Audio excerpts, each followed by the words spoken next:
Hey, this is Reverend Dr. Marisha, your Lioness Queen. Happy February. Happy 2024. Happy New Year. I hope you are still excited about this year. Every week on my podcast, I love starting out with a theme. This is a new month, and this is the month of what they say love, right? This is the month of Valentine's Day. A lot of love is shared and exchanged in this month, and I just thought it's perfect for me to talk about the new book that I wrote. And so if you follow me on my podcast, you already know. And if you don't, I wrote a workbook and it's called Resuscitate Your Heart. And it's a 12-week workbook to heal the trauma within. And so I felt like this is a really good time and season to go through this workbook, especially since this is February, especially there are a lot of people who, whether they are in love or they're struggling with love or they just broke up out of a relationship, whatever the case may be, I feel like at times our hearts need to be resuscitated. And so this is an awesome workbook. I'm actually doing this workbook myself because if you follow me, you already know that unfortunately my husband passed away last month from brain cancer. And the one thing that I can say is he loved me. But I truly believe that I need to resuscitate my heart in this moment as I'm working through the grief of the loss of my husband. And so this workbook is 12 weeks. And so week one is all about reflecting on the journey. Week two is about realizing the process of where you are in your traumatic experiences. Week three is learning how to receive God's love. Week four is releasing the negativity to breathe again. Week five is residue from your past. Week six is being responsible for your healing. Week seven is being receptive to the new normal. Week eight is reset to condition your mindset. Week nine, reclaim who you are. Week 10, rise above the trauma. Week 11, resilient. You are stronger than you know. And week 12, resuscitate your heart. So those are the 12 weeks that the book goes through. And so, really, the book in a nutshell is about, oftentimes we just don't realize the trauma that has influenced and impacted our lives in various ways. And it actually has crippled, and sometimes we don't even know, right, that it's crippled us in a way from doing three things. One is releasing the residue from the past. Two, not living your life abundantly the way God intended for you to live it. And three, difficulty moving forward. So, in a nutshell, this is what this workbook does, right? And so, week one is all about reflection, right? And you're reflecting on where you are on this journey. So, like I said, I'm not going to go through each day. I don't have that much time to go through each day. But day one is all about your spiritual temperature, right? We're trying to gauge where you are in this process. Like, where are you? Do you even know where you are? Do you even know the trauma that is happening to you and how it is impacting your relationships, how it is impacting how you relate to your children? How is it impacting your self esteem? So that's the first part. Is trying to get a spiritual temperature of where you are, right? Day two, negative self talk. I'm telling you, that is one thing that we all do. We all do this monologue that we have with ourselves, not realizing that monologue, that negative self talk is connected to the trauma that you experience. Day three, what have you suppressed? Right? Oftentimes we don't realize there are things that we suppressed.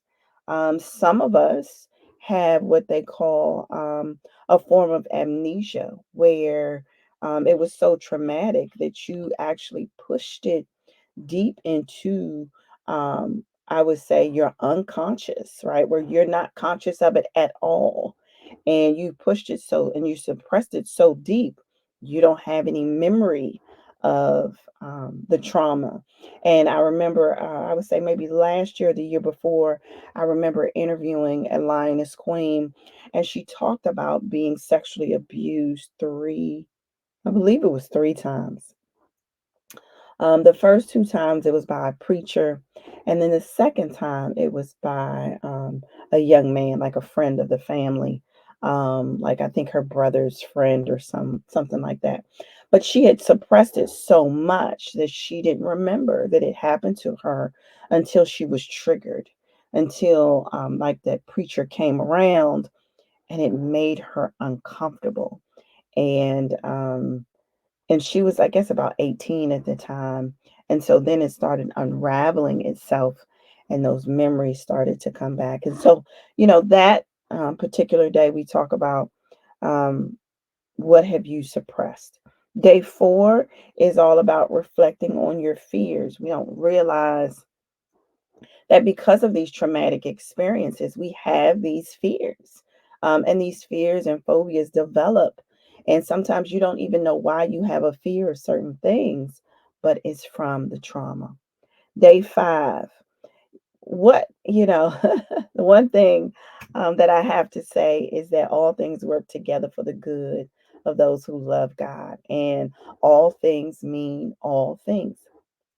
And so I truly believe our life is like a quilt. There are different patches on it. Every patch is different, right? But each patch is connected to who we are. Each patch has to be connected to tell our story, right? And so it's all about that particular day is all about trying to get you to understand that God can use the bad things. God can use the difficult things. God can use the traumatic things, right? To make you shine, to make you grow and glow. Amen.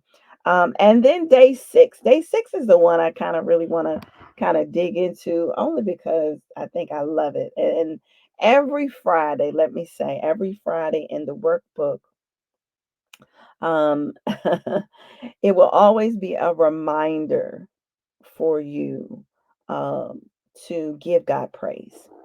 And the book of the Bible that best conveys offering praise is Psalms, right?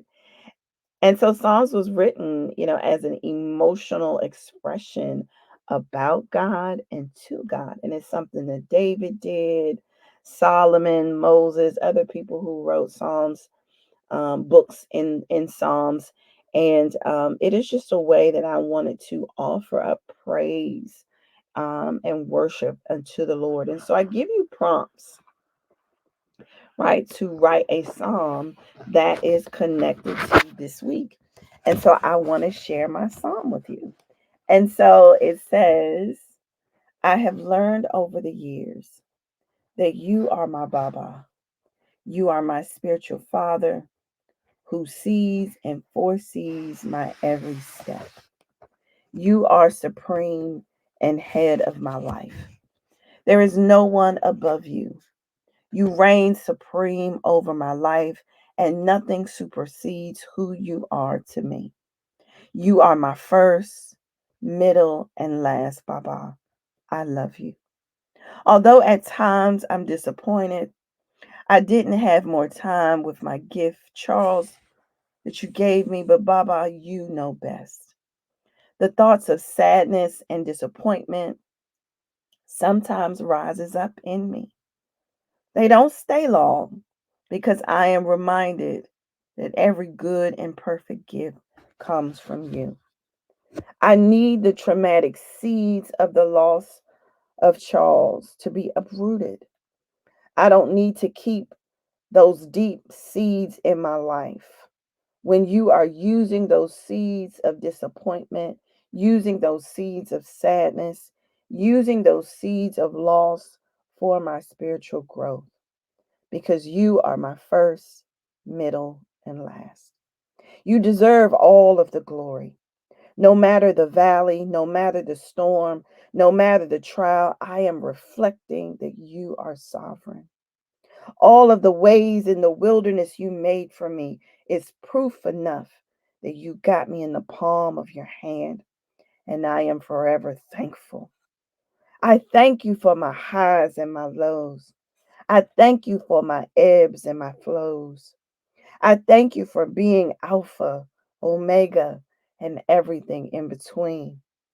The more I have a mindset set on praise, the more I stop focusing on what I lost, and the more I focus on what I gained. I gained some things over these past 10 years, which were the most traumatic. And because they were the most traumatic, nevertheless, they will turn around for my good to help me spring forth. Amen. Amen. And so that was my psalm I wrote out to the Lord on day 6.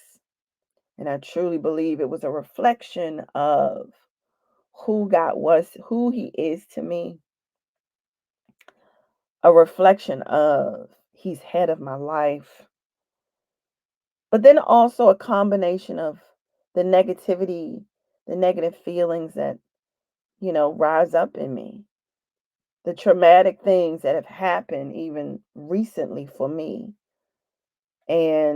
But I have to give God praise. Nevertheless, all things are working together for my good, for me to spring forth.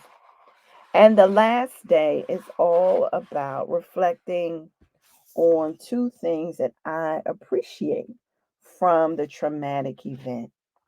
And it may be hard to kind of think about that, but that is the space that God always wants us to be in. He always wants us to be thankful, even when we're in the valley, even when we're in the storm. He wants us to be thankful because He is with us. Amen. And so I wanted to share week 1 with you, all about reflecting on the journey, right? Because this is a journey, right? Working through trauma is a journey. But God, you are in the palm of His hand. I am in the palm of His hand. I'm really excited about doing the work. I truly believe that the loss of my husband has equipped me and prepared me for this moment, this time, and this season to definitely help others, right? As I am helping myself, I help others. And so it's the gift that keeps on giving. And so I want you to be encouraged today. I want you to reflect, right? Purchase the book, right? So we can do this work together. But this week, reflect on some things that maybe you have forgotten about. Reflect on some things that maybe, even in the midst of the trauma, some good things came from it. And I know for myself, even some traumatic things that happened to me in the past, it's amazing how it pushed me, right? It literally, the trauma was a springboard for me and it sprung me forth. And that this is where I believe in 2024, God is calling us to spring forth. Amen. I could not have made it without all of your support of the Lioness Queen podcast. I hope you subscribe and share a review. I would absolutely love to hear from you. Until next time, I want you to continue to believe there's more in 2024. God will restore in 2024, and there are some doors for you in 2024. Be blessed. Peace.